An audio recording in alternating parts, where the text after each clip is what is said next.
So let's look at a further example that kind of chases some of the concepts of divisibility that we talked about earlier in this whole proof lesson. Prove that 11 to the n minus 6 is a multiple of 5. And your first thought might kind of be, what is this talking about?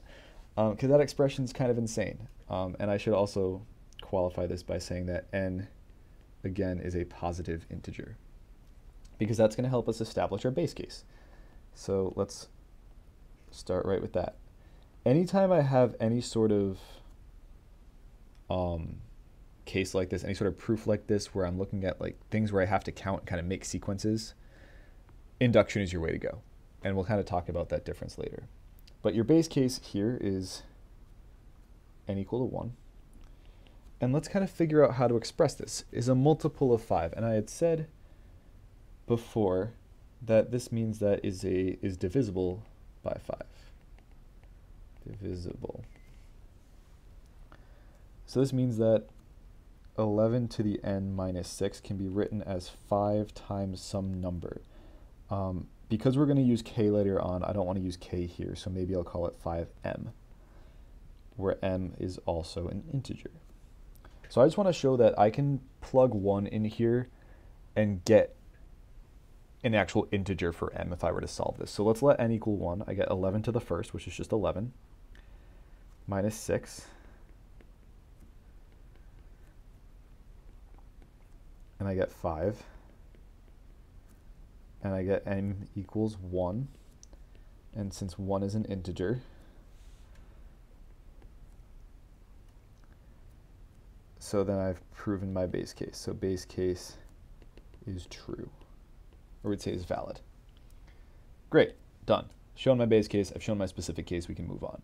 So my next step is to make an assumption. Actually, to be clearer, instead of calling it m, maybe I should have called it a. It's fine. So we're going to assume true for n equal to k. Again, what does this look like? This says that 11 to the k minus 6 is a multiple of 5. So we say equal to 5 times, again, I need something. 5 times, we need another letter. We were using n, we don't want to use o. Let's just keep going in the alphabet and we'll use p. And again, p is an integer.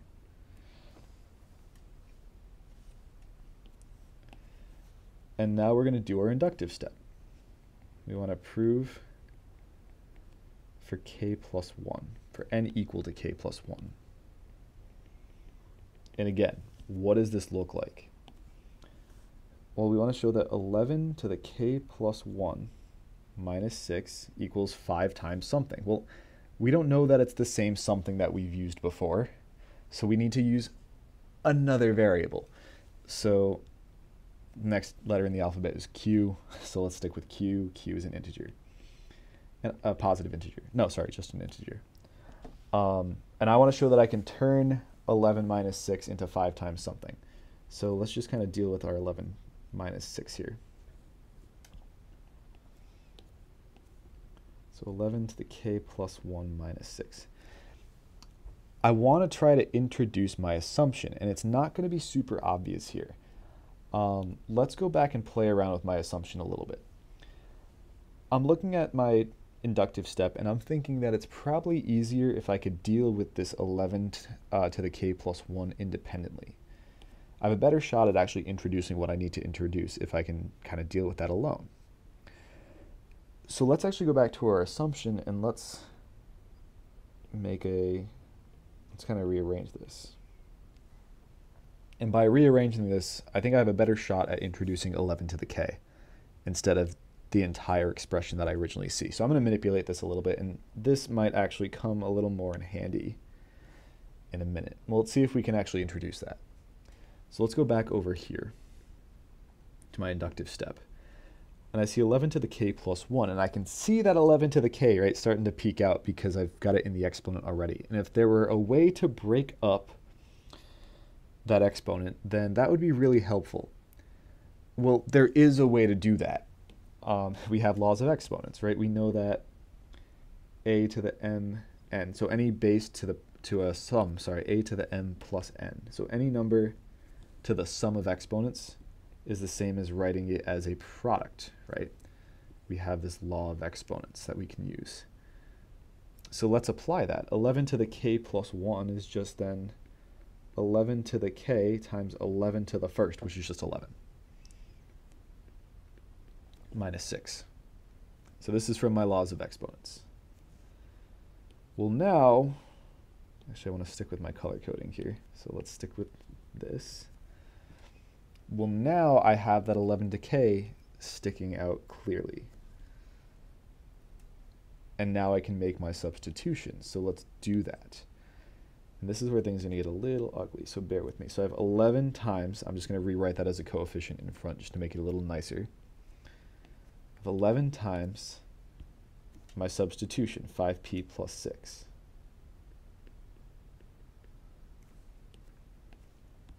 Minus 6. Right, I used my assumption to show where I'm pulling this from. Okay, so let's do some math here. Let's distribute. I'm going to have 55p plus 66 minus 6. This is where we want to keep my goal in mind, right? I want to just get to 5 times something. The next logical thing to do, let me just blank out this page number here. Next logical thing to do would be to combine these. So 55p plus 60. And again, can I force this to work out? Of course I can. Right? Can I write it as 5 times something? Of course I can. It's 11p plus 12. And because I've shown this, right, I could say, well, I know that 11p plus 12 is going to be an integer. So the expression, I'll just say, so 11 to the k plus 1 minus 6 is a multiple of 5. And maybe I would just conclude it by being extremely formal to say, therefore, 11 to the n minus 6 is a multiple of 5 for n in the positive integers. End proof. There's my box. So we got there. This makes a lot of students uncomfortable, right? This whole thing going on here can be uncomfortable because it's so different than what we're used to. We're not used to having the freedom to just kind of mess around with the math and play with it. That's what you have to do with the proofs. You have to be willing to play with it. You have to be willing to just kind of mess around with it until you get there, right? The best thing to do, the most comforting thing with having a proof is knowing that if I'm telling you to prove it, then it's going to work out. You just have to be able to see the step. And the key with this type of proof, with the multiple proofs, is this step right here, being able to manipulate my assumption in order to get what I want. Let's talk about a couple tips. A couple general tricks and tips that'll help us. You might find it in some proofs, and I don't actually think you see this a ton in IB, but you may come across one. You might find it helpful in the inductive step to, instead of writing k out just as k, well, we're dealing with k plus 1, but it might be easier to write k alone as k plus 1 minus 1, right? That's still equivalent because the plus 1 minus 1 cancels out. But what this allows me to do is actually introduce the inductive piece that I need, right? The k plus 1 that I'm looking for. We just saw in the last problem, when you're working with an exponent like what we saw, a to the k plus 1, it's useful to write that as a to the k times a to the 1, and that's by laws of exponents.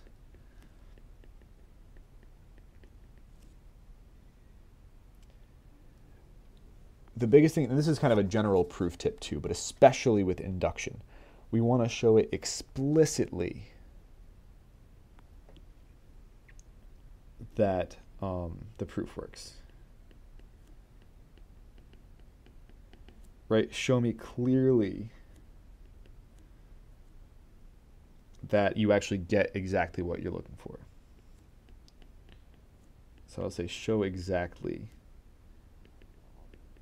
the result you need. Don't leave it up to the reader to assume. Show me, like, beat it over my head. Show me clear as day that it works out. And again, what you saw, especially in that last problem, every time you make a new assumption, every time you start a new chunk of the proof, kind of like you did there, use a new variable. You don't want to try to fit things together that don't actually go together. Right, you're going to start mixing up sentences. I know it looks more overwhelming to introduce new variables, but it actually is going to help you organize your thoughts because you're not going to be tempted to start making equations and making associations that don't actually go together.